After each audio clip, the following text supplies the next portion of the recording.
This will be a day long remembered. Now I am the master. Welcome to another episode of Legends and Theories, and welcome to my review of Joker Folie À Deux. And I'll be really honest, didn't love this one too much. I didn't really hate it, I thought it was fine. It definitely could have had a lot better stuff. I think that the story behind it was ultimately solid, and I wanted an ending where, while I understand what they were going for, I don't think it was executed too well.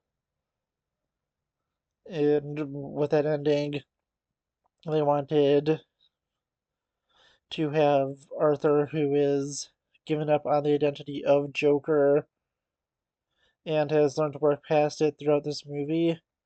And in that fact, the film was really solid, with Harley serving as the temptation to go back and return to being Joker, and it nearly succeeds. It is honestly some great fun moments, especially when he takes over his trial as his own lawyer and just goes in the full southern accent and is just kind of going over the top. I'm also surprised that they brought so many characters back from the first one, and the entire film was focused around his trial. I only thought that was going to be a more minor part, and we'd see him truly becoming the Joker we know. But instead, it is him working past it and realizing he isn't the Joker and that's not the person he wants to be, and wanting to ultimately seek redemption for that.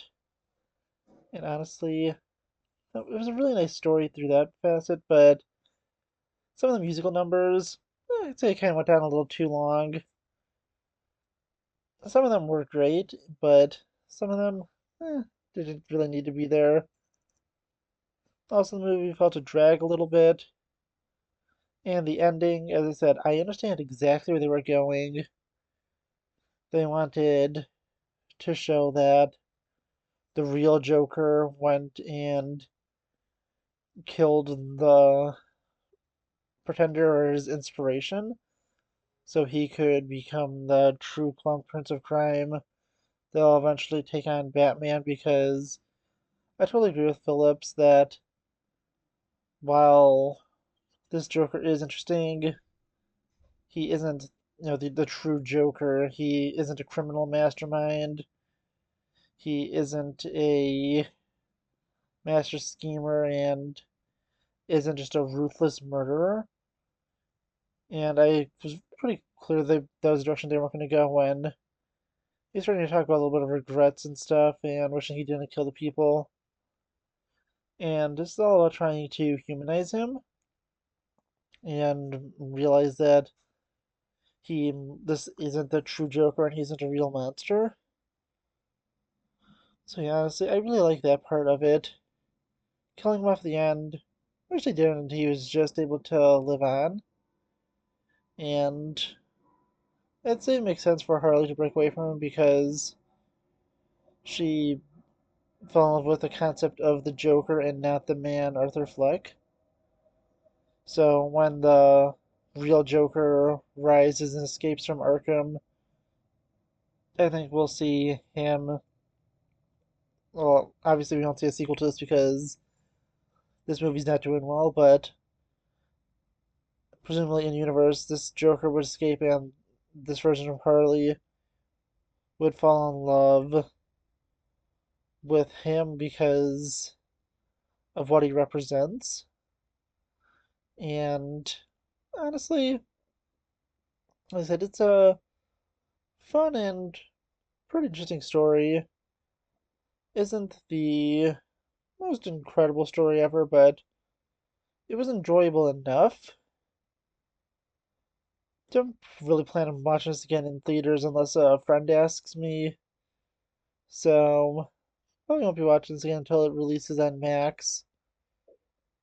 And don't have the great desire to immediately watch it, but As I think the film was enjoyable enough. It definitely has its flaws and is nowhere near as great as the first one. And my review for that will be out next week. I literally just watched it like well last night from when I was recording this, about 24 hours before I recorded this, but like a day and a half ago from when this would come out. And I just haven't had any time to record a review for that. But yeah, honestly, well, I've rewatched because I watched that first film when it came out in theaters like 5 years ago. But yeah, honestly, this was it was an enjoyable enough film. It has some really solid moments, and definitely trying to humanize Arthur was one of its best parts. But definitely had a lot of flaws, and could have just been a lot better. And if they did kill off Arthur and had to have the true Joker kill him off, honestly, I would have loved to see, maybe a 10 to 15 year time jump and see the guy just resenting Arthur for giving it all up and him just truly becoming the Joker and killing him and not just cutting his face open to have the Heath Ledger smile. But yeah, honestly, it was, as I said, it was enjoyable, but I think it could have been better. Also, I'm not sure if they were intending to set some kind of a Two-Face spin-off with Harvey Dent in this. But yeah, really, the only major DC characters in this was Joker, Harley, and Harvey Dent. Last one had a bunch of just random ones pop up, but no one super significant here. And obviously it doesn't set up room for a sequel unless they want to make one about the replacement Joker, but I don't know, it's both enjoyable and has its problems. But yeah, I want to know what you think about it. Did you enjoy it more than you disliked it, or did you dislike it a lot more than me? Please let me know in the comments, and I'll see you in the next episode of Legends and Theories. Thank you for watching this episode of Legends and Theories. Please subscribe, like the video, share the video, leave a comment, check out the video on screen, and may the Force be with you.